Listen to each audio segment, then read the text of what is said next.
Hi guys, so while I have this brief break in homework, I thought that I would answer Nariman's survey that he put up today. If you haven't seen that yet, I'll put a link over here. Go watch the video. So here we go. So my first kiss, I was about 6 years old and I was chasing a boy around my church. We went there for an after-school program and he was my best friend at the time. His name was Scotty. And I grabbed him and I kissed him. I have no idea why. I have never been so bold in the rest of my life. Probably because his reaction to that was not flattering or in any way good. And he moved the next year and I've not heard from him since. My first proper kiss, I was in the 8th grade and my parents caught me and they yelled a lot. A little damaging, just a little scarring there. No, it really wasn't that bad. I mean, I was embarrassed at the time, but now it's okay. The most expensive piece of clothing that I've ever bought is probably not very expensive. I've bought jeans from American Eagle, so roughly $40 or so. My mom, however, last year bought me a pair of Ugg boots, and the kind that go up to your knee. Really, really, really nice in cold weather. Glad she did that, but those are probably more expensive, but I didn't buy them.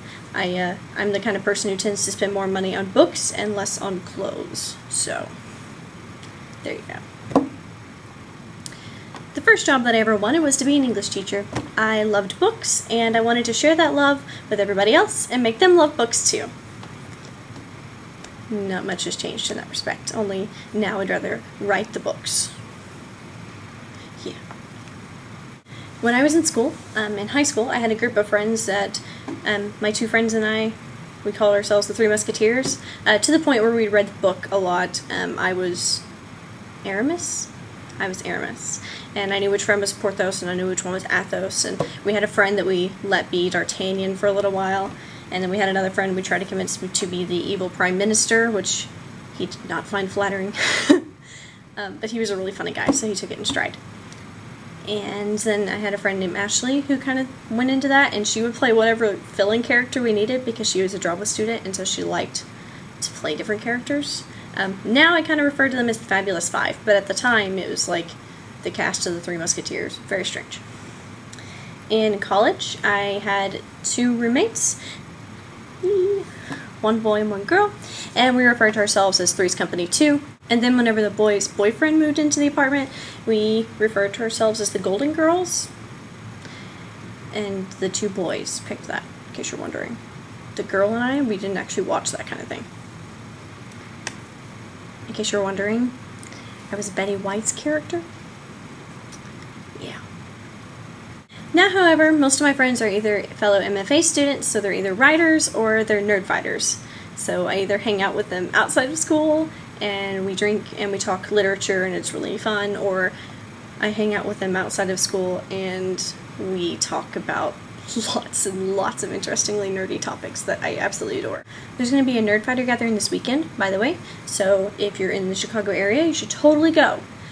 I'd like to say I put information in the doobly-doo, but I'm probably going to forget, so instead, it's in Wicker Park, and I hope to see you there. At one point, I was engaged. It was a very, very brief time, but when I was engaged, the guy that I was with and I picked names for a boy and a girl. The boy's name was Connor Stanley, Connor because I loved it, and Stanley because it was his middle name. The girl's name, we had 2 picks for that. So we either had Lorelai Ann is my mom's middle name, and Lorelai is, you know, Gilmore Girl reference. It's also just a really good Southern Belle kind of a name, and we were from Arkansas, so it was good to have that kind of history tie. The other girl's name is Dreamily. Lee is my middle name, and Dreamily is something I made up in junior high. I named one of my characters in one of my novels that and loved it, and then he stumbled across it and loved it too. Her middle name was going to be Elizabeth for Pride and Prejudice. Yay, Elizabeth Bennet. However, what I can tell you now is that you shouldn't name your hypothetical children without your significant other that you're going to be having the children with, because that doesn't make any sense to me. So I have no idea what they would be named now, but that's what they were going to be named then. There's that information. I want everybody to answer this. Just everybody. I love to find out more about people, and I love to see the different things that influence them, or the way that their experiences have gone, or the way that one thing can change the way you look at something else. And people are so interesting. So everybody answer this. And I will try to make another video sometime later this week. I've been really sick, so I'm sorry. Yeah. I will see you later. I have hair in my eyes.